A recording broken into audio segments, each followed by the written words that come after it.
Welcome to our tour of Winnipeg's drinking water supply and treatment system. We use leading-edge technology to treat the water as it passes through many stages, including coagulation, flocculation, dissolved air flotation, filtration, and 3 types of disinfection. Our system protects public health by virtually eliminating the risk of waterborne disease and reducing the level of harmful disinfection byproducts. It also improves the taste, odor, and appearance of our tap water. Shoal Lake has been our source of water since 1919. It's located 136 kilometers from Winnipeg at the Manitoba-Ontario border and is approximately 92 meters higher than Winnipeg. Water flows downhill from Shoal Lake through an aqueduct into 4 large reservoirs next to the treatment plant. The aqueduct is a large concrete pipe that carries up to 386 million liters of water per day to the reservoirs.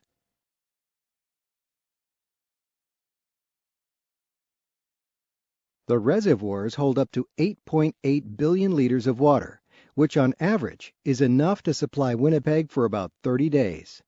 Water flows from the reservoirs through 2 large pipes into powerful pumps that move the water into the plant for treatment.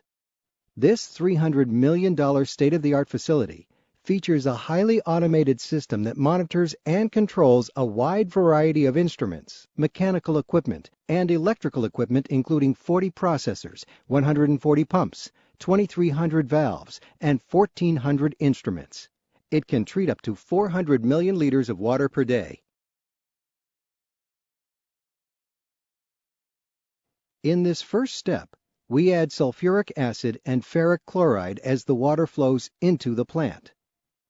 Sulfuric acid lowers the pH of the water and makes this stage of treatment more efficient. Ferric chloride, a coagulant, causes the naturally occurring particles of organic material in the water to attract each other. The water enters flocculation basins, where large mixers slowly stir the water, causing the particles to collide and stick together, creating large clumps. Now that large clumps have been formed in the water, the next step is to remove them. We do this in dissolved air flotation tanks. We inject a stream of water, supersaturated with air, into the flocculated water which is flowing into the bottom of the tanks. Tiny air bubbles are released into the water and carry the clumps to the top of the tanks. Skimmers remove the floating clumps from the surface of the water. The clumps are pumped to an area for further processing. The treated water is collected from the bottom of the tanks.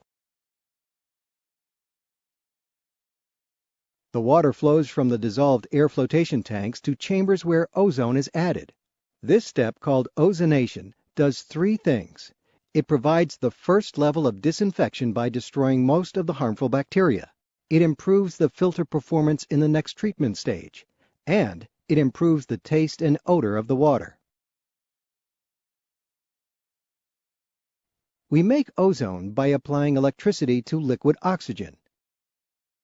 At the end of the ozone chambers, we add sodium bisulfite to the ozonated water to remove any leftover ozone.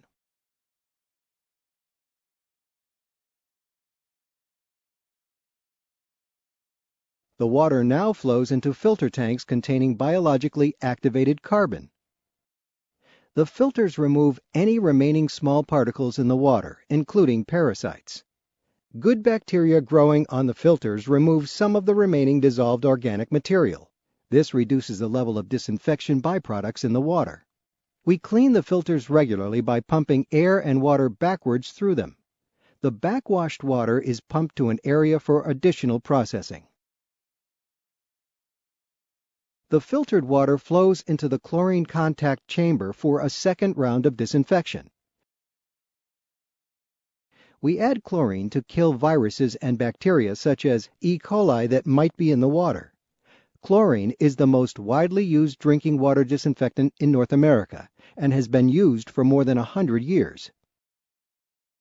We then add sodium hydroxide to bring back the pH of the water close to the original level.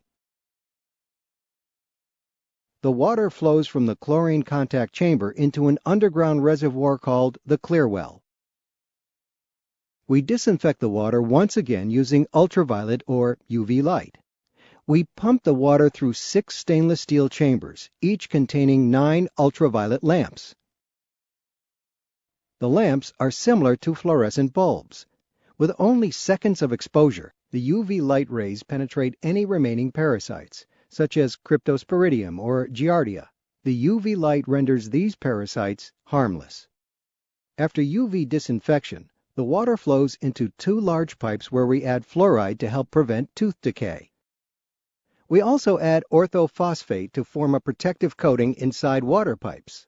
This coating helps reduce corrosion that may add lead to tap water. The 2 large pipes carry the treated water to our 3 reservoirs and pumping stations in the city. We add chlorine again as the water is pumped into the distribution system to ensure that the water remains disinfected until it reaches your tap. The final stage of treatment is to deal with the materials removed from the water by the treatment processes. The backwash water from the filters is allowed to stand until the solid materials settle. We then send the clean water back to the beginning of the treatment process. We pump the settled out material from the filters and the clumps of particles from the dissolved air flotation process to outdoor settling ponds next to the treatment plant. The pond contents go through natural freeze-thaw cycles, which separate the liquid and solids.